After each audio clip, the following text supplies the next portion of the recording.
Hello दोस्तों, कैसे हैं आप सब लोग। और पेंडुलम वीडियो पे आपका स्वागत है। फटाफट से सेशन को ज्वाइन कर लीजिए। आज हम पढ़ेंगे डेली करंट अफेयर्स 1 अगस्त 2020 के।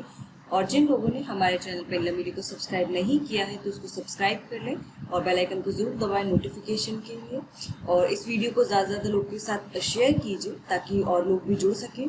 चलिए हम लोग सेशन की शुरुआत करते हैं।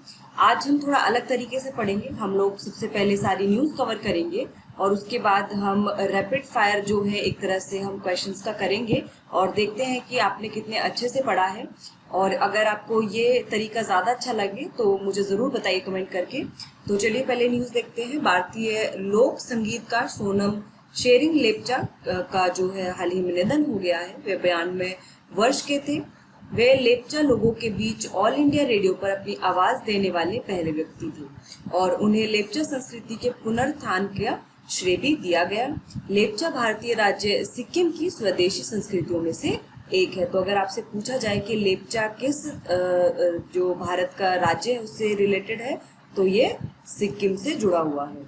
उन्हें संगीत जगत में उत्कृष्ट योगदान के लिए पद्मश्री से सम्मानित किया गया था। तो ये जो है लोक संगीतकार थे और लोक संगीत में जो उनका कंट्रीब्यूशन था उसके चलते उनको पद्मश्री भी दिया गया था। यहाँ पे आप उनकी फोटो देख सकते हैं। ये है सोनम शेरिंग लेप्चा। आगे चलते हैं हम लोग, अगली न्यूज देखते हैं। मॉरिशस में सुप्रीम कोर्ट की नई इमारत का हाल ही में उद्घाटन किया गया है और इसका जो उद्घाटन है वो हमारे प्रधानमंत्री नरेंद्र मोदी ने मॉरिशस के उनके समकक्ष जो है प्रवीण जुगनौथ उनके साथ मिलकर उन्होंने किया था।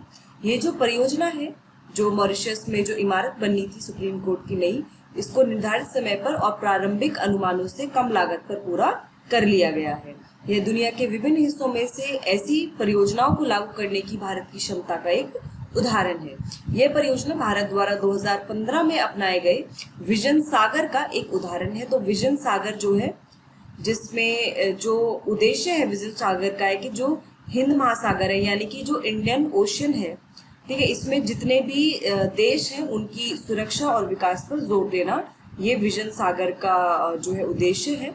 और इसको 2015 में लॉन्च किया गया था। और ये जो परियोजना है तो भारत के द्वारा जो अपनाए गए विजन सागर है उसका एक उदाहरण है।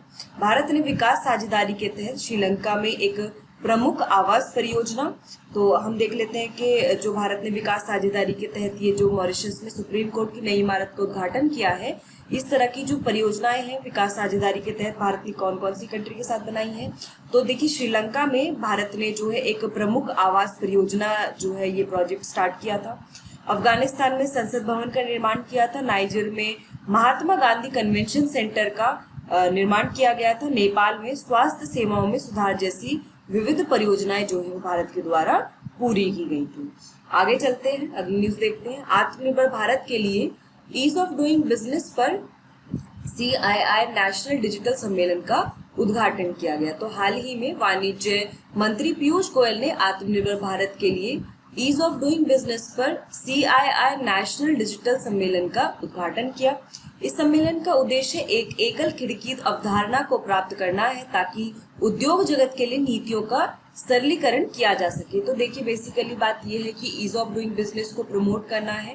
और इसमें क्या है कि ईज ऑफ डूइंग बिजनेस में अगर जो डिजिटल चीज़ों के माध्यम से जो चीज़ों का डिजिटलाइजेशन हो रहा है और उसमें जितनी सरलता आएगी उसी की वजह से ईज ऑफ डूइंग बिजनेस बढ़ेगा। तो उद्योग जगत में जितनी भी नीतियां हैं उनको जितना सरल किया जाएगा उतना ही ज़्यादा अच्छा होगा। और सिंगल विंडो सिस्टम जो है, मतलब कि एक ही विंडो से आप बहुत सारे काम जो अपने कर सकते हैं। जैसे आपको डिफरेंट लाइसेंसेस चाहिए अगर आपको उद्योग में, तो आप एक सिंगल विंडो सिस्टम के द्वारा आप वो प्राप्त कर सकते हैं। तो इस तरह की जो अवधारणा को लेकर आना ये सम्मेलन का उद्देश्य था। इस अवसर पर उन्होंने कहा कि सरकार का लक्ष्य अगले 2 वर्षों के भीतर ऑप्टिक फाइबर से पूरे देश को कवर करना है, क्योंकि यहाँ पर लोगों के पास अगर इंटरनेट की कनेक्टिविटी होगी, डिजिटल कनेक्टिविटी होगी, तो वहाँ पे जो डिजिटल इंडिया का जो एक सपना है वो पूरा होगा, पहली बात। दूसरी बात के लोगों तक जब इंटरनेट कनेक्टिविटी होगी तो जो सरकार का जो लक्ष्य है कि जो नीतियों को सरलीकरण करना और एक एकल खिड़की के द्वारा, वन विंडो सिस्टम के द्वारा सब चीज़ें पहुँचाना और सुनिश्चित करना, ईजी करना, तो वो सब भी पूरा हो पाएगा। ठीक है, आगे बढ़ते हैं हम लोग, अगली न्यूज़ देखते हैं। केंद्रीय ऊर्जा मंत्री राजकुमार सिंह ने सेम्ब कॉर्प के अत्याधुनिक SECI 123 पवन परियोजनाओं को राष्ट्र को समर्पित किया है। तो जो SECI है, solar energy corporation of India, तो इसने जो है 3 विंड प्रोजेक्ट्स के लिए जो बिडिंग आमंत्रित की थी, इसमें जो सेम्ब कॉर्प इंजीनियरिंग इंडिया लिमिटेड है, इसने पार्टिसिपेट किया था और अब उसने जो भी उसके 3 प्रोजेक्ट थे, 3 विंड प्रोजेक्ट्स थे 1, 2, 3, उसको सौंप दिया है। और ये जो है टोटल 800 मेगावाट का पवन ऊर्जा परियोजना है और इससे भारत की जो अक्षय ऊर्जा क्षमता है वो 1703 मेगावाट हो गई है। सेमकॉर्प एनर्जी इंडिया लिमिटेड की हम बात करें तो भारत में एक प्रमुख स्वतंत्र बिजली उत्पादक कंपनी है। 2008 में ये नई दिल्ली में इसकी स्थापना की गई थी और इसका जो मुख्यालय है वह गुड़गांव भारत में स्थित है। और ये जो सेमकॉर्प एनर्जी इंडिया लिमिटेड है, ये सेमकॉर्प उद्योग की पूर्ण स्वामित्व वाली सहायक कंपनी है। और जो सेमकॉर्प है, ये कहाँ का उद्योग है? ये सिंगापुर का उद्योग है और इसकी जो इंडिया वाली ब्रांच है वो 2008 में नई दिल्ली में स्थापित की गई थी और उसका मुख्यालय गुड़गांव भारत में है। आगे चलते हैं हम लोग। जिन लिकुन को दूसरी बार एशियन इंफ्रास्ट्रक्चर इन्वेस्टमेंट बैंक का अध्यक्ष चुना गया है। तो हाल ही में हमने पढ़ा था कि AIIB, ठीक है, एशियन इंफ्रास्ट्रक्चर इन्वेस्टमेंट बैंक, इसके बोर्ड ऑफ गवर्नर्स की वार्षिक बैठक हुई थी। तो उसमें ये डिसीजन लिया गया था कि जो जिन लिकुन है उनको दूसरी बार जो है फिर से AIIB का अध्यक्ष चुना जाए। इनका दूसरा 5 साल का कार्यकाल 16 जनवरी 2021 से शुरू होगा। 2021 की AIIB की जो वार्षिक बैठक की मेजबानी है वो संयुक्त अरब अमीरात द्वारा 27 से 28 अक्टूबर 2021 को दुबई में की जाएगी। ठीक है, तो यहाँ पर जो अभी जो बैठक होगी जो 2021 में, ठीक है, तो 2020 वाली बैठक थी जिसमें जो है चुना गया था जिन लिकुन को। जो 2021 की AIIB की जो वार्षिक बैठक होगी वो संयुक्त अरब अमीरात में होगी, दुबई में, ठीक है, अक्टूबर में। एशियन इंफ्रास्ट्रक्चर इन्वेस्टमेंट बैंक की हम बात करें तो ये एक बहुपक्षीय विकास बैंक है जिसका लक्ष्य ये है कि एशिया में सामाजिक और आर्थिक परिणामों को बेहतर बनाना है। जनवरी 2016 में इसका परिचालन शुरू हुआ था और इसका जो मुख्यालय है वो कहाँ पर है? बीजिंग, चीन में है। AIIB के अब दुनिया भर में 102 स्वीकृत सदस्य हैं। तो मेंबर्स पे भी कभी क्वेश्चन पूछ लेते हैं, तो कितने सदस्य हैं? टोटल 102 हैं। मुख्यालय कहाँ पर है? बीजिंग, चाइना में है। परिचालन कब शुरू हुआ था? जनवरी 2016 में शुरू हुआ था। आगे बढ़ते हैं हम लोग, अगली न्यूज देखते हैं। यमुना नदी में अमोनिया का उच्च स्तर पता चलने के बाद दिल्ली जल बोर्ड ने जल उत्पादन क्षमता में कमी की है। तो हाल ही में ये पाया गया कि जो यमुना नदी है उसमें अमोनिया जो है उसका स्तर बढ़ता चला गया है और अब इस बढ़ते स्तर की वजह से दिल्ली जल बोर्ड ने यह निर्णय लिया कि जो जल उत्पादन क्षमता है उसको 25% कम कर दिया जाए। तो देखिए क्या होता है कि पीने का जो पानी है उसका जो स्टैंडर्ड है according to Bureau of Indian Standards या फिर भारतीय मानक ब्यूरो की हम बात करें तो उसके अनुसार पीने के पानी में जो परमिसिबल लिमिट है वो है 0.5 ppm, ठीक है, 0.5 पार्ट्स पर मिलियन, इतना ही अमोनिया परमिसिबल है जिससे किसी को हानि नहीं पहुंचेगी। और जो दिल्ली जल बोर्ड है उसमें उसकी जो कैपेसिटी है वर्तमान में वो लगभग 0.9 ppm के इलाज की क्षमता ही वो रखता है। तो देखिए ये फिर कितना डिफरेंस है इसमें। तो इसीलिए उसने यहाँ पे डिसाइड किया कि तकनीक तो उनके पास नहीं है विशिष्ट उपचार के लिए अमोनिया की, तो इसका जो एकमात्र समाधान है वो ये है कि जो 3 जल उपचार संयंत्र हैं वजीराबाद, चंद्रावल और ओखला में उसका उत्पादन को कम किया जाए ताकि जो प्रदूषक से लोग जो है प्रभावित ना हो। ठीक है, तो यहाँ पर डिसीजन लिया गया। अमोनिया की हम बात करें तो ये रंगहीन गैस है, कलरलेस गैस है। इसका उपयोग उर्वरक, प्लास्टिक, सिंथेटिक फाइबर, रंजक और अन्य उत्पादों के उत्पादन में एक औद्योगिक रसायन के रूप में किया जाता है। तो काफी चीजों को के प्रोडक्शन के लिए इसका इस्तेमाल किया जाता है जैसे उर्वरक, प्लास्टिक, सिंथेटिक फाइबर इत्यादि। अमोनिया जैविक अपशिष्ट पदार्थ के टूटने से पर्यावरण में स्वाभाविक रूप से मुक्त होती है और औद्योगिक अपशिष्टों के माध्यम से या मल द्वारा संदूषण के माध्यम से जमीन और सतह के जल स्रोतों में मिल जाती है। तो ये क्या होता है कि ये जो है उद्योग जो इंडस्ट्रियल वेस्ट है उसकी वजह से या फिर जो और भी वेस्ट है, उसकी वजह से क्या होता है कि ये जो है पानी में चली जाती है और जाकर फिर ग्राउंड वाटर को अफेक्ट करती है।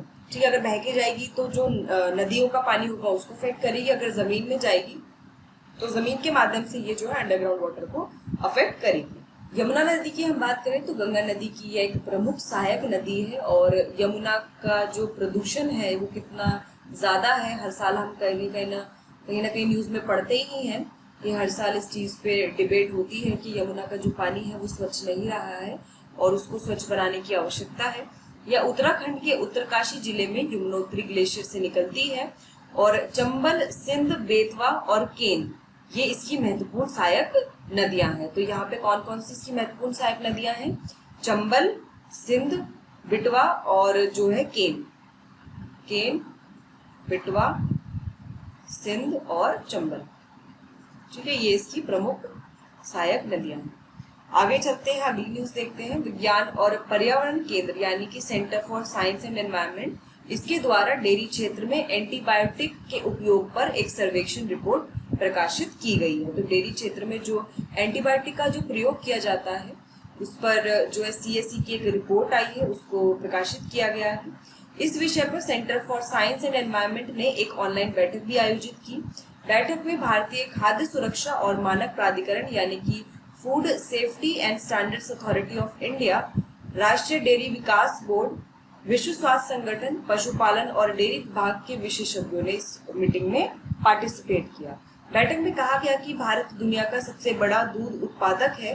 दूध बच्चों के लिए हम सब जानते हैं कि कितना महत्वपूर्ण है और ये जो भारतीय आहार का एक अभिन्न हिस्सा है। भारत ने 2018-19 में 188 मिलियन टन दूध का उत्पादन किया था। दूध जो सीधे उपभोक्ताओं को बेचा जाता है और पैकेट में बिकने वाला प्रसंस्कृत दूध का परीक्षण नहीं किया जाता है। तो यहाँ पर क्या है कि जो दूध डायरेक्टली बेचा जाता है और जो प्रोसेस्ड मिल्क होता है इसका परीक्षण नहीं किया जाता है। यह दूध एंटीबायोटिक अवशेषों के लिए अनियंत्रित ही रहता है, मतलब कि उसमें जो एंटीबायोटिक के अवशेष होते हैं वो उसमें प्रेजेंट होते हैं, जो कि एक चिंता का विषय है क्योंकि इसका जो सीधा प्रभाव है वो बच्चों के स्वास्थ्य पर पड़ता है। आगे चलते हैं, अगली न्यूज है। बोत्सवाना के ओकावांगो डेल्टा में सैकड़ों हाथियों की पिछले कुछ माह में रहस्यमय तरीके से मौत हो गई।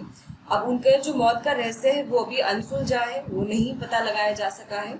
अवैध शिकार और जो एंथ्रेक्स है उसको संभावित, ये जो दो संभावित कारण है जिसके कारण मृत्यु होती है, इसको इनकार कर दिया गया है और कोई अन्य संभावना है कि हो सकता है जो नोवल कोरोना वायरस है इसकी वजह से मृत्यु हो सकती है, या फिर जो विषाक्तता की जो जांच है वो की जा रही है कि इन दो कारण से ही जो है ये जो है इनकी मौत हुई होगी।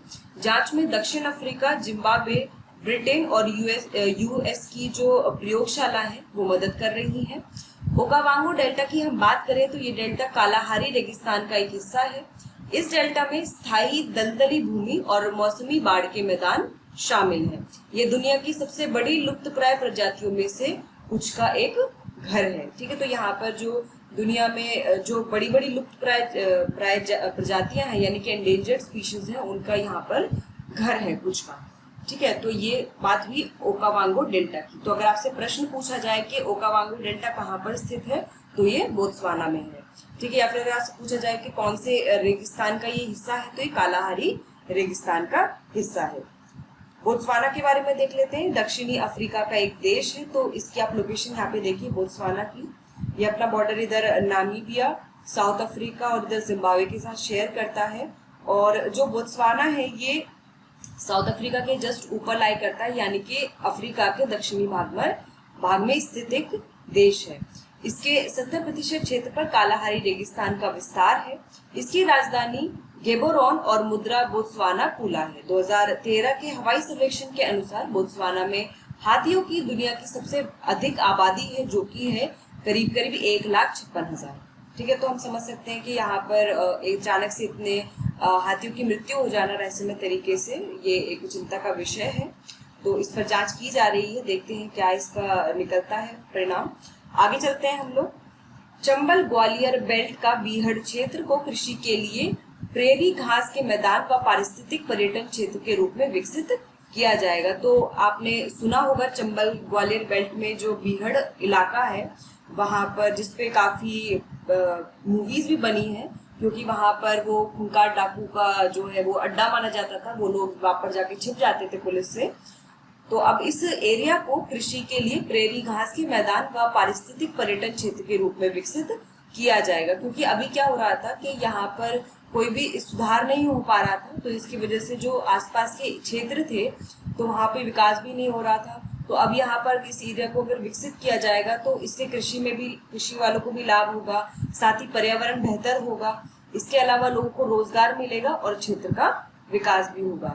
इस कार्य में विश्व बैंक कृषि मंत्रालय का सहयोग कर रहा है। तो ये जो प्रोजेक्ट है इसमें वर्ल्ड बैंक जो है वो कृषि मंत्रालय का सहयोग कर रहा है। इससे पहले केंद्र ने 1971 में एक मेगा रेवाइन होगा ये, तो 1971 में एक मेगा रेवाइन रिक्लेमेशन परियोजना शुरू की थी। और चंबल ग्वालियर बेल्ट की हम बात करें तो ये 3 राज्यों जो कि है मध्य प्रदेश, राजस्थान और उत्तर प्रदेश, इन तीनों में तेज खड़ी मिट्टी की पहाड़ियों से बनी नालियां हैं। इसमें राजस्थान के 12 कोटा, सवाई माधोपुर, करौली और धौलपुर जिले हैं। उत्तर प्रदेश के आगरा, फिरोजाबाद, इटावा, औरिया और जालौन जिला है। और मध्य प्रदेश के भिंड, मुरैना और श्योपुर जिले शामिल हैं। तो यहाँ पर आप देख सकते हैं कि कितना दूर तक ये फैला हुआ है चंबल ग्वालियर बेल्ट, और अगर इतने रीजन का विकास कर दिया जाए तो कितने लोगों को इससे लाभ होगा। आगे बढ़ते हैं हम लोग। अमेरिका के राष्ट्रपति डोनाल्ड ट्रंप इस वर्ष संयुक्त राष्ट्र महासभा सत्र को संबोधित करने वाले अकेले वैश्विक नेता हो सकते हैं। तो 75 वर्ष में ऐसा पहली बार हो रहा है कि कोविड-19 महामारी के कारण संयुक्त राष्ट्र महासभा का वार्षिक सत्र ऑनलाइन आयोजित किया जाएगा।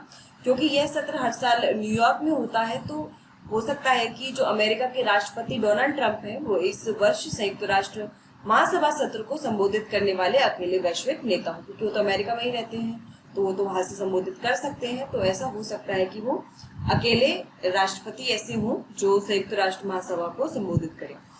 इसी के साथ 30 सितंबर को जैव विविधता पर शिखर सम्मेलन आयोजित किया जाएगा। 1 अक्टूबर को महिलाओं पर चौथे विश्व सम्मेलन की 25वीं वर्षगांठ पर महासभा की उच्च स्तरीय बैठक का भी आयोजन किया जाएगा। संयुक्त राष्ट्र महासभा की बात करें तो संयुक्त राष्ट्र के 6 प्रमुख अंगों में से यह एक है। इसके वर्तमान अध्यक्ष तिजानी मोहम्मद बंदे हैं। इसका जो मुख्यालय है वो न्यूयॉर्क संयुक्त राज्य अमेरिका में स्थित है और इसकी जो स्थापना है वो 1945 में की गई थी। आगे बढ़ते हैं हम लोग। अगली न्यूज है, आंध्र प्रदेश विश्वविद्यालय ने INS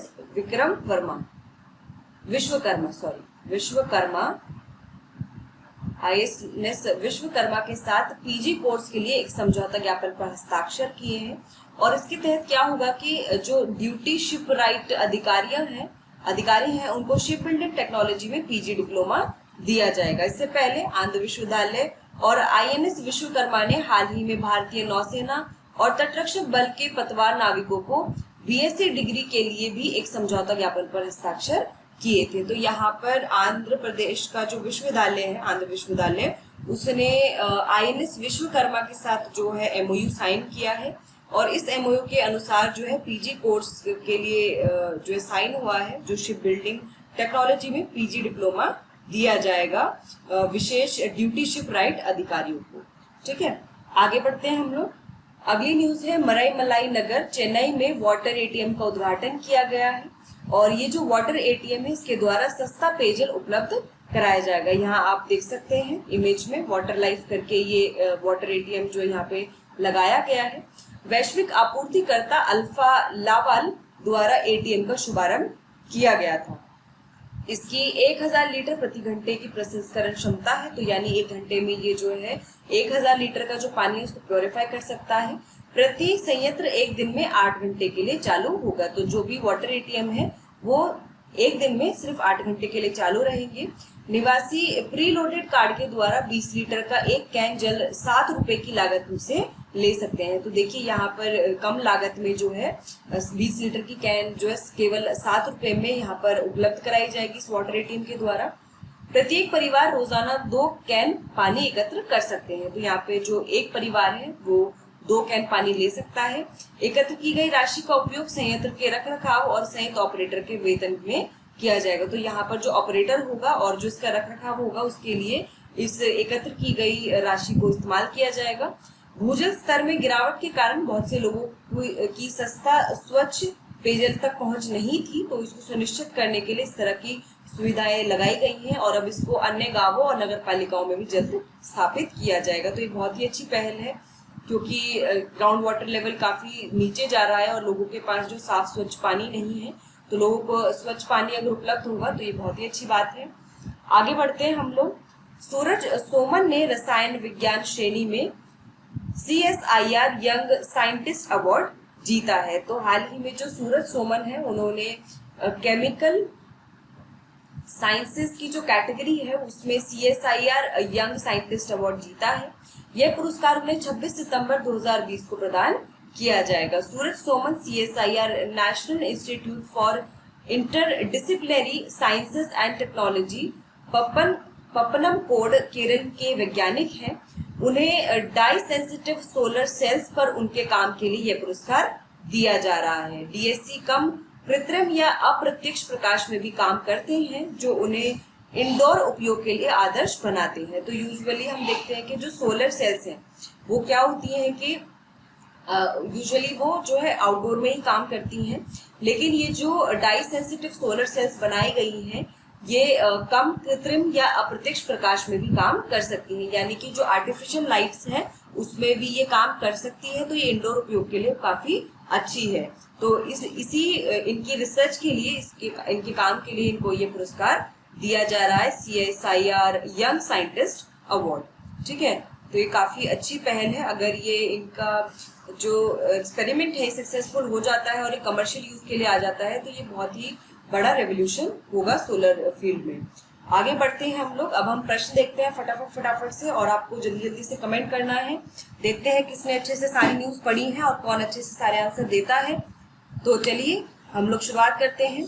पहला क्वेश्चन है, सोनम सेरिंग लेप्चा जिनका हाल ही में निधन हो गया एक प्रसिद्ध डैश थे, वैज्ञानिक, चित्रकार, लोक संगीतकार या फिर नेता। फटाफट से कमेंट करके बताइए क्या होगा इसका सही आंसर। सोनम सेरिंग लेप्चा जिनका हाल ही में निधन हो गया वे एक प्रसिद्ध डैश थे। जल्दी जल्दी बताइए कमेंट करके।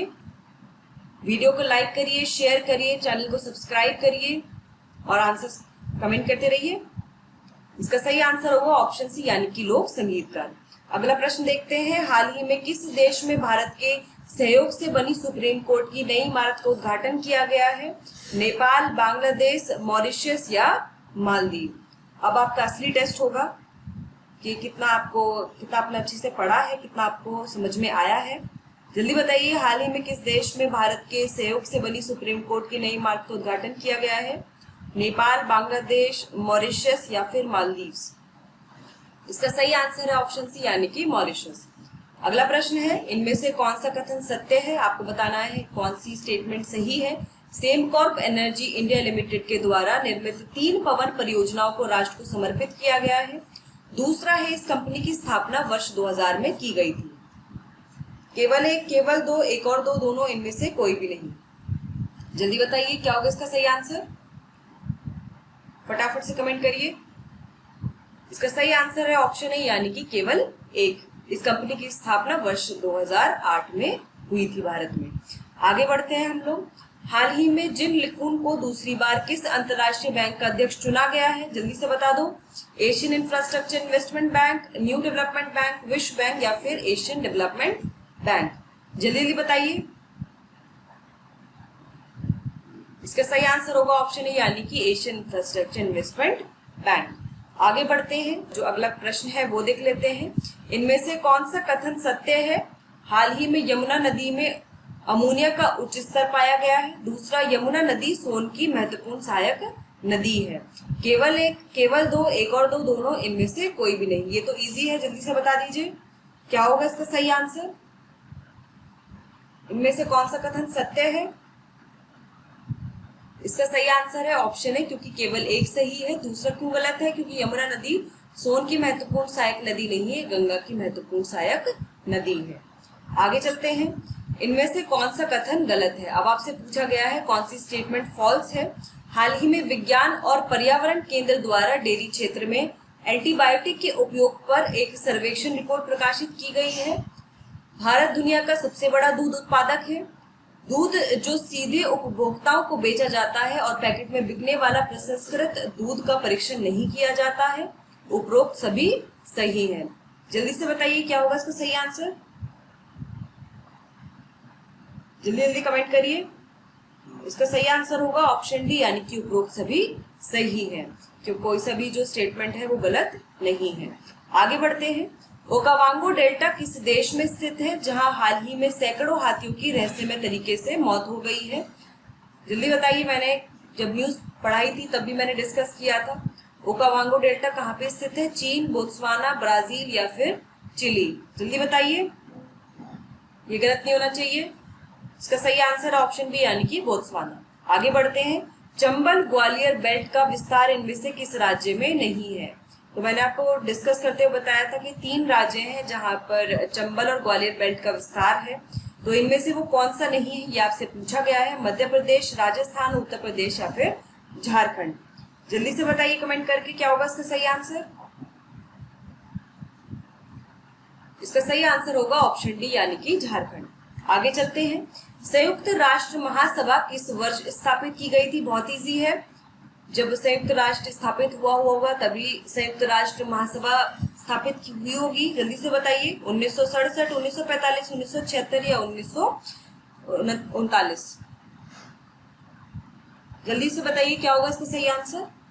ऑप्शन बी सही आंसर होगा 1945। आगे बढ़ते हैं। हाल ही में किस विश्वविद्यालय ने INS विश्वकर्मा के साथ PG कोर्स के लिए एक समझौता ज्ञापन पर हस्ताक्षर किए हैं? आंध्र विश्वविद्यालय, केरल विश्वविद्यालय, कर्नाटक विश्वविद्यालय या फिर तमिलनाडु विश्वविद्यालय? बहुत इजी क्वेश्चन है। किस विश्वविद्यालय ने INS विश्वकर्मा के साथ PG कोर्स के लिए समझौता ज्ञापन पर हस्ताक्षर किए हैं? क्या होगा इसका सही आंसर? इसका सही आंसर है ऑप्शन ए, यानी कि आंध्र विश्वविद्यालय। आगे चलते हैं। मरेमलाई नगर, चेन्नई में वाटर ATM का उद्घाटन किया गया। ये संयंत्र एक दिन में कितने घंटे के लिए चालू होगा? 16 घंटे, 8 घंटे, 10 घंटे या फिर 24 घंटे? तो जल्दी से बताइए। जो वाटर ATM का उद्घाटन किया गया है ये दिन में कितने घंटे के लिए चालू रहेगा? 16, 8, 10 या फिर 24? इसका सही आंसर होगा ऑप्शन बी, यानी कि 8 घंटे। आगे चलते हैं। हाल ही में रसायन विज्ञान श्रेणी में CSIR यंग साइंटिस्ट अवार्ड किसने जीता है? विकास गुप्ता, सूरज सोमन, आदित्य शर्मा या फिर कल्पेश सिंह? जल्दी से बताइए कमेंट करके। बहुत इजी है। किसने CSIR यंग साइंटिस्ट अवार्ड रसायन विज्ञान श्रेणी में जीता है? इसका सही आंसर है ऑप्शन बी, यानी कि सूरज सोमन। तो फ्रेंड्स, हमने यहाँ पर जो डेली करंट अफेयर्स हैं और जो उससे जुड़े प्रश्न हैं वो सब देख लिए हैं। आपको ये जो तरीका है कैसा लगा, आप इसको जरूर कमेंट करके बताइए। और इस वीडियो को ज़्यादा से ज़्यादा लाइक करिए, शेयर करिए और यूं ही हमारे साथ जुड़े रहिए। डेली करंट अफेयर्स फॉलो करते रहिए। All the best. Thank you so much. फिर मिलते हैं।